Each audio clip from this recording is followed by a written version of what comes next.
Donc Far Ventures, on s'est toujours défini comme incubateur et accélérateur de start-up. Maintenant, je suis en train de reconsidérer cette position parce que je pense qu'il y a beaucoup d'acteurs sur l'écosystème et que c'est un peu, ça prête à confusion. En fait, ce qu'on est plus réellement, c'est un start-up builder. Donc la différence principale, c'est qu'on n'aide pas des startups externes à amener leur business au niveau suivant. On crée nos propres startups.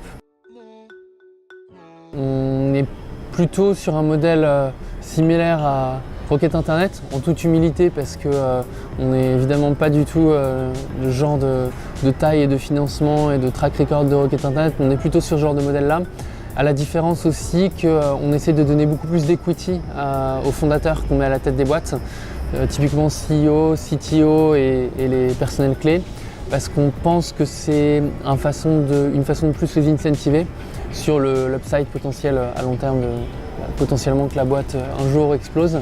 Donc on est sur des niveaux d'equity où on donne probablement 15 fois plus d'equity que ce que Rocket Internet donne typiquement à ces startups. Il y a un an, on a commencé à travailler sur une startup qui s'appelle FinChatBot. FinChatBot, très rapidement, c'est une startup qui développe des chatbots pour l'industrie financière. Donc l'objectif qu'on a, c'est d'améliorer l'expérience utilisateur en remplaçant actuellement la situation actuelle qui est pour obtenir typiquement une assurance de voiture ou un prêt à la consommation. En général, les gens, quand ils veulent obtenir ce genre de service, ils passent typiquement 35-40 minutes avec un call center au téléphone. Nous, on essaye de complètement raccourcir ce temps et améliorer l'expérience utilisateur. Et sur les premiers tests qu'on fait là sur les phases pilotes, ça prend environ 5 minutes pour un utilisateur pour obtenir sa car insurance typiquement. Donc ça, c'est notre user case, killer case qu'on est en train de présenter à toutes les boîtes d'assurance. On a signé 3 contrats là avec des grosses boîtes d'assurance en Afrique du Sud. On commence à avoir des bons leads aussi au Kenya et on est en train d'ouvrir un bureau à Paris. Ensuite, on a créé une startup qui s'appelle Jumpin Rides, donc qui se veut être à terme le Blablacar de l'Afrique, donc vraiment sur le même modèle, c'est-à-dire covoiturage, donc connecter des conducteurs de voitures qui ont des places libres sur des trips longues et moyennes distances, avec des passagers qui sont à la recherche de voyages à moins cher, parce que le problème de l'Afrique du Sud en termes de voyage en moyenne et longue distance, c'est que soit c'est cher, l'avion est mal desservi, soit c'est pas sécure, notamment en termes de train. En général, le train n'est pas du tout comme ce qu'on a en France. La SNCF, c'est un gros problème de sécurité.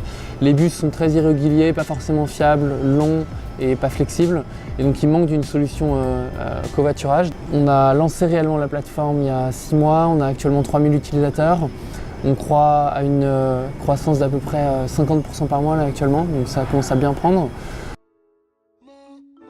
Et à terme, l'objectif c'est vraiment d'être, parce que Cape Town est souvent présenté comme une belle porte d'entrée sur le reste de l'Afrique, c'est un des 3 pôles économiques, notamment au niveau des startups avec Nairobi et Lagos.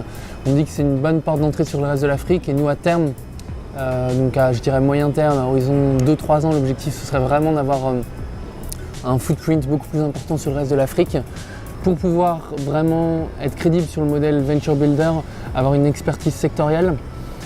Premièrement, et deuxième conclusion, c'est que aujourd'hui les investisseurs ils ont certains domaines de prédilection, certains secteurs de prédilection, et nous on a envie de se focuser sur ceux qui intéressent réellement les investisseurs, pas tous, mais certains d'entre eux.